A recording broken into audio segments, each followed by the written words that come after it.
Hello there, friends, and welcome back to more Bravely Default. Last time, we traversed our way through the Temple of Wind, found out that the crystal here has been tainted by darkness, and that our next destination is to the Yulyana Woods to recreate a Vestal garb so we can begin reviving the crystal.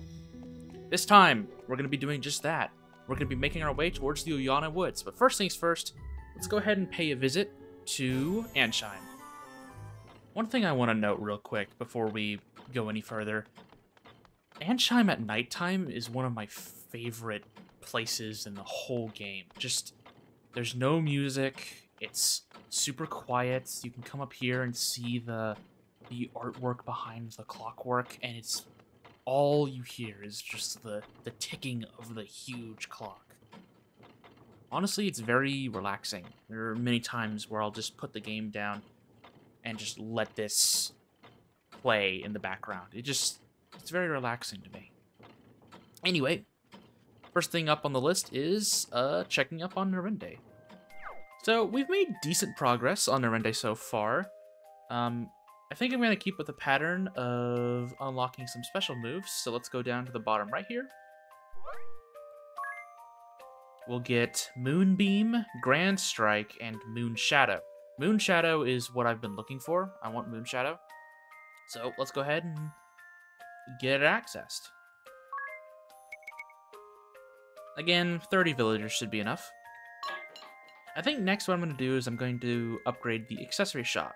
Another 30 villagers shouldn't be too bad. And then I think lastly, I'm going to start upgrading the combat item shop. It'll get me a bomb fragment for leveling it up to level 1. So let's go ahead and do that. I think that's pretty good for right now on Nerende Village, but there's one other thing I want to check out before we move on to the next objective. I want to take a look at Dee's journal. So Dee's journal pretty much acts as a bestiary achievement system kind of thing. It's a little difficult to explain, but basically anything that the game tracks and you want to be able to view, you go into Dee's journal and you can look at it. So just briefly going down the list, we have enigmatic writings, mysterious text that seems to detail future events. Now, this is really cool. You can kind of get a decent look at what you might be running into later down the road. However, I would suggest you don't look into this too much, especially if this is your first playthrough.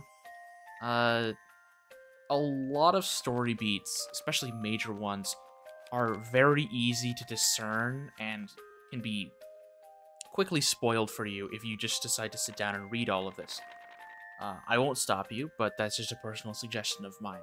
I will actually be reading passages from the enigmatic writings throughout the series in ways that I would suggest you read them, so look out for that.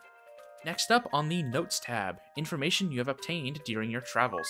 So in the Notes tab, we have people, locations, and terms. If we go down to the people, we get basically a bunch of tabs showing major characters specifically that we have met throughout our journey, and little tabs on them. For example, let's go ahead and look through Idia's.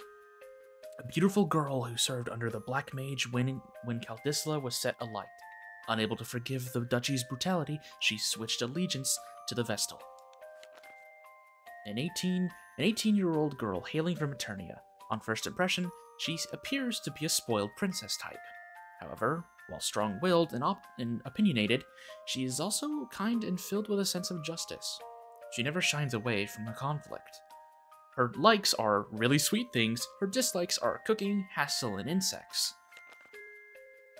And then we get a few notes from Ringabel specifically on these characters. So, I accompanied the Wind Vestal Agnes to the ruins of Central Keep. There we encountered Idia, whose rage at the cowardly methods of the Black Mage Ominous Crow caused her to revolt against him. She told us she would join our cause, and together we defeated the dastardly Black Mage. So, you get a few brief descriptions of these characters and Ringabel's notes on them as well. looking at the locations tab, we get a brief rundown on the regions and areas of the world of Luxembourg, which is the world that this game takes place in. So we get the Caldis region, which is that island where Caldisla and Narende are, Kingdom of Caldisla and such. This is actually quite a lot of information that you can read through. There's a surprisingly deep amount of lore in Bravely Default, so I would highly suggest you give this a read, especially if you haven't played the game in a while and you need to remember what has happened. On the Terms tab, we have terms that the game has. So crystals, crystal orthodoxy, crystal temples. If you aren't sure what all of these terms mean, or you need further clarification, or you just want to read more about these terms, you can go to the D's Journal and look under here. There's a lot of really cool stuff here, and it'll be continuously added as we find and discover new terms. Next up is the Encyclopedia page. Check your progress and view explanations. In here, we have items, bestiary, and combat bonuses.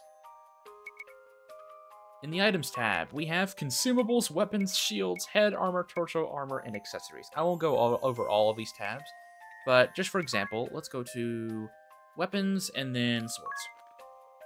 On each of these pages, we can get a brief description of the weapon that we have collected. We have to have had the weapon in our inventory for it to actually show up in D's journal.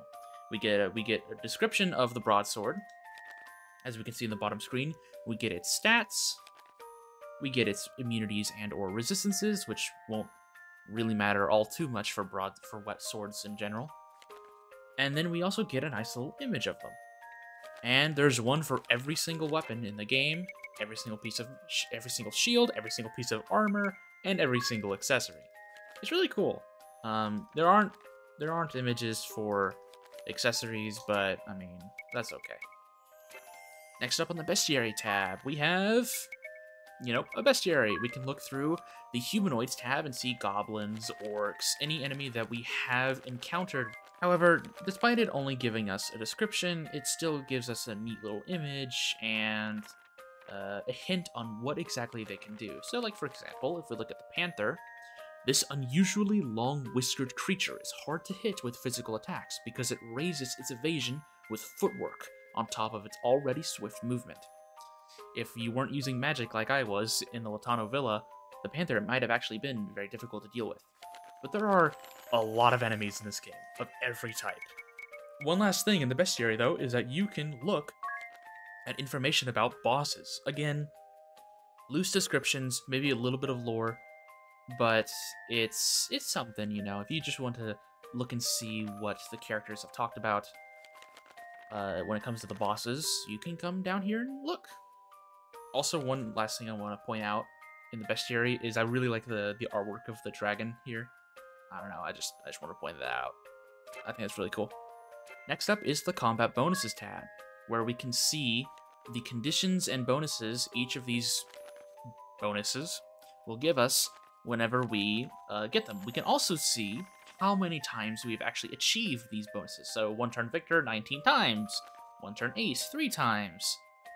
Unscathed ace. But there's still some I haven't gotten, but I'm sure we'll get them sooner or later. On the 4th tab, we have Help. View tutorials you have already seen once. If you want to catch up on tutorials, you skipped something, or you haven't played the game in a while and you want to refresh, just come to the D's Journal, read the tutorials. It'll catch you up real quick. On the next tab, we have Job Descriptions. View job characteristics and equipment and aptitude. So this is where we can look at jobs. So, for example, Freelancer, or Jack of all trades, learns useful adventuring abilities and can use all equipment fairly well. Their specialty is Late Bloomer, and their job command is Miscellany. This was actually a job description we will never get to see in the base game. It's only in D's Journal, because we never fully unlock Freelancer. It's always just automatically given to us. So we can actually see Freelancer's stat affinities in here, and we can see their stat affinities, all C, their arms aptitude, all B, their armor aptitude, all B. I mean, it's pretty standard. But if you don't remember what their aptitudes are, and you don't want to go into the job menu for some reason, you can come down here and look. It's really cool. last but not least is the event viewer. View events that have occurred in the past. We can view every cutscene and party chat in the game here in the event viewer. If you want to look at a party chat and you want to change the text from English to another language or the voices in cutscenes to Japanese, you can. In fact, we can even play movies. The Fairy's Call, the very first scene we see at the beginning of the game before the cutscene The Four Tales, which is that pre-rendered cutscene that we see pretty early on, we can rewatch those. The journal is pretty cool, and while I probably won't be doing too many updates on what exactly it has, I will be checking up occasionally on what the D's Journal has updated for us, but I'll let you guys know when that happens, and I'll make sure to show it off. Okay, well, now that we're all rested up and ready to go, everybody got to say for us. Yulyana Woods is to the northeast of Ansheim. Thanks. Okay. Party chat time. The Cogs of Ansheim.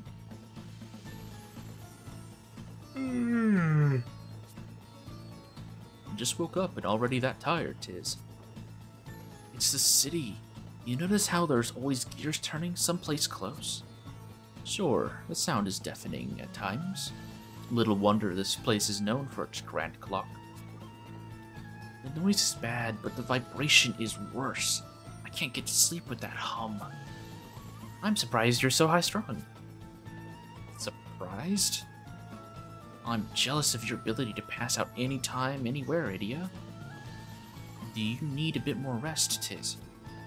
Oh, no, I'll be fine. Let's get going. I feel that, honestly, actually, I agree more with Idia. I am someone who can cross my arms and just kind of tilt my head down or like sit down anywhere. It doesn't really matter how comfortable it is, and I'll just nod off like that.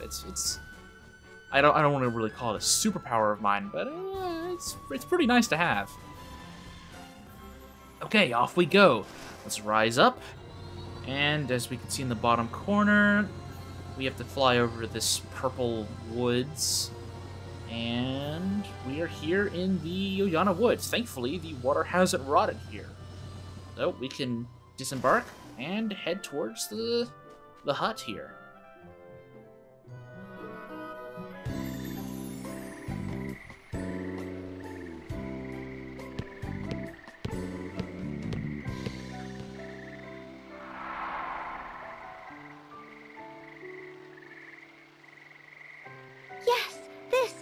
This feels familiar. It's been ages, but this is it. We were here. The Mother Vestal, I, and Olivia. Was that strange, distant groaning here then, too? Or am I the only one who's thoroughly unsettled right now? You're not alone. The lack of women here is positively chilling. Though it seems someone lives here. Hello?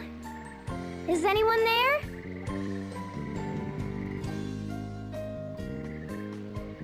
I thought I heard something. This place draws few visitors, I fear, and me fewer still. So, to whom do I owe this pleasure? I am Agnes Oblige, sir. Vestal of Wind. Little Agnes, is it? Oh, you have grown, child. You were scarce more than a little sprout when your predecessor brought you here. Now look at you. A fine woman you've become. Fine and plump and pleasantly jiggly. Ugh, lovely. It's a geriatric ring-a-bell. Then you are indeed the sage I seek. I fear I do not remember your name, sir. Oh, we are a lot alike in that, my dear. Not many people around these parts to call me by it. Whatever it was. Sage will do just fine by me. It is what the last Vestal called me. At her heels, you. Thage, you'd call. A more charming little echo I've never heard. Well, I am glad to have found you. Feels rather good to hear a pretty young thing like you was looking for me. Seems I've not quite lost my charm. Now, you called yourself Vestal. I take it that means the last Vestal is... Yes, sir. Her tenure as Vestal ended 5 years ago. Her life, a year later. I see. A sad loss for all of us. She was fair but firm, very firm. She had taut curves fit to drive a man mad. We shall be needing an in-depth account, good sage. Also, a briefing on any wild women of the woods. Stop talking. Just stop. You've quite the following, my dear.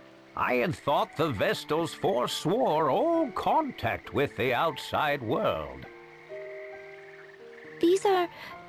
They are assisting me in my task. Oh, assistance, eh? I see. Oh, and such colorful characters they are. I've kept you out here long enough. Come inside. I see.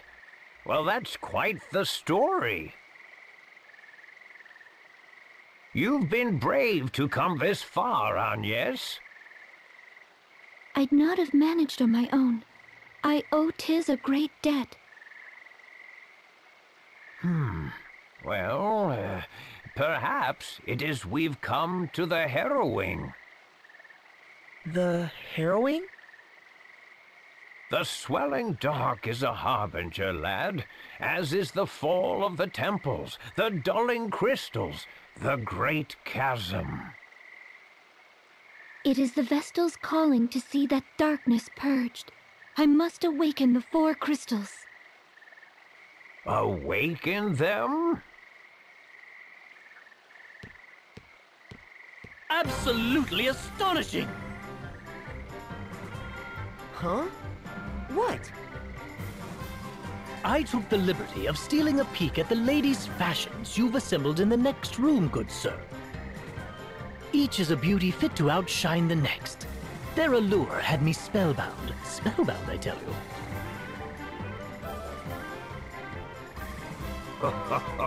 I'm impressed a man of your scant years can properly appreciate them.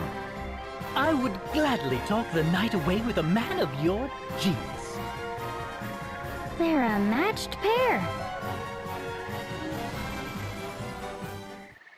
Ring a bell, please. We're in the middle of an important discussion. As am I, my friend. This is art, romance. You'll come to understand in a few years. And as I recall, we didn't come here to talk. We came to procure Vestal garb as quickly as possible. While you were chatting, I searched. My efforts bore unexpected fruit, that's all. So, you've come to me because of your need for new vestments, have you? I have. The garb housed in the temple was lost to the darkness. We found it in scrap, sir. Those garbs are woven from rainbow thread. No substitute will suffice. And is this thread something you keep on hand? I fear not, my dear. The Vestal to wear the garb must procure the thread herself. It is tradition. The last Vestal of Wind did so, as did her predecessor and countless Vestals before. Even had I the thread used to craft the last Vestal's garb, I could not fashion it into aught of use to you. I understand. Tell me where I must go. Of course, my child. But come, the day is nearly spent. Stay the night. Oh, yes. If you girls would like, I would be happily obliged to make space in my own bed for you. Oh, unacceptable. Likewise. Then let the two of us pass the night in ardent conversation.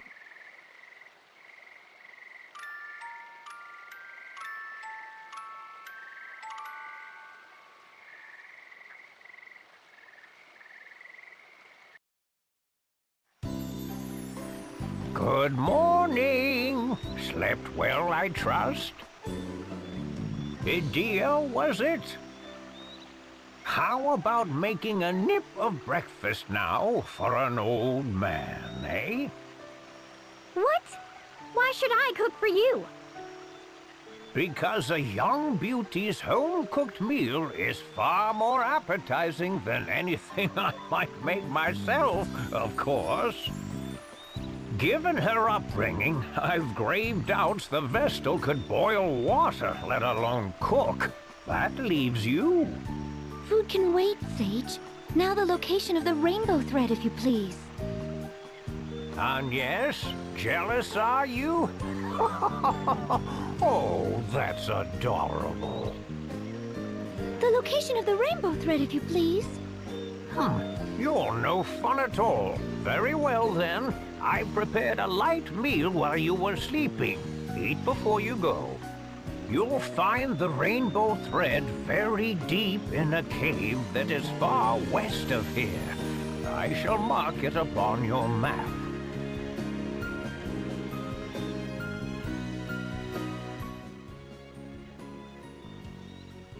Such sweet sorrow.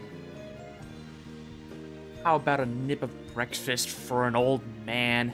Ha! He cooks just fine. Quite. There's nothing especially fancy or out of the ordinary, but it went down fine. I thought it was really good, actually. Likewise, I wonder why he would have wanted you to cook for him, idiot. All alone out here in the woods, maybe he missed the taste of the big city. Aw, when you put it that way, I kind of feel bad for saying no.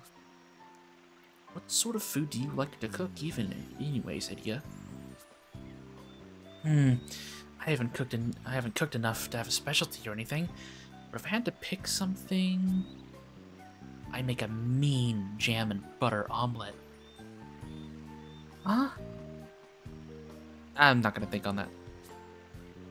Beg your pardon? Or whipped chestnut and sweet potato toast? Now that sounds not very good. I mean, I'm not a big fan of sweet potatoes, so it makes sense. Ugh. Or have you ever tried marshmallow and condensed milk risotto? No, but it sounds sweet. Painfully so. Yep, Mother and Father were left speechless by its amazing deliciousness. Man, I can talk today. I'd be happy to whip some up for you next time. Right, next time. Yeah, we're not gonna let her cook anymore, are we? So let's ignore all of the funny Sage stuff real quick, and let's talk to the fox. The fox is talking. Okay, so we can actually buy gear from the funny fox. So we have armory. Wow. I do think one thing I'm going to get 2 mithril gloves because they're fairly cheap, and I'm going to give them to Agnes and Tiz because their physical defense is lacking compared to Idia and Ringabel. Now, it does make it to where Agnes can be silenced and Tiz can be blinded, but I'm not going to really worry about that right now. I am actually going to buy a mithril staff as well and give that to Agnes. Let me go ahead and sell a few things here. Make up some room and get some more peeg. Maybe I can buy some extra stuff. As a quick note, even though I'm not going to do it, to get a lot of peeg very, very early on, you can actually sell this wind charm we got in the Temple of Wind. I would not suggest doing this. Being able to block an element is pretty good, so don't do that. And silver glasses are pretty good to sell as well, but again, I would not suggest selling any of these accessories. They're pretty important. After selling the mithril dagger I got in the Temple of Wind. I'm not going to be using daggers at this point right now, so I'm going to go ahead and grab Mithril Knuckles for Tiz to increase his physical attack a bit more. One thing I'm going to get before I leave, though, is I'm going to grab Blizzard so that I'm not down an element for that kind of coverage. What you got to say, Ari, as you fly into the bottom screen there? Time to go and find the rainbow thread in the cave to the west. Well, we've geared up. We're a bit stronger. We met with the sage, even though, with his unsavoriness. But hey, you know what? That's fine. Oh, we also get a free sleep. We don't have to pay for a sleep here, which is nice. If we look around, I don't think there's anything we can grab just yet. Oh, hey, a peace ring. Hang on, let's check that out before we quit for the day. It nullifies confused. That's not too bad. But anyway, as I was saying, this is a decent place to stop for the day. Next time on Bravely Default, we're going to be making our way towards the cave that houses the rainbow thread and seeing if we can get our hands on that. So with that, I'll see you soon.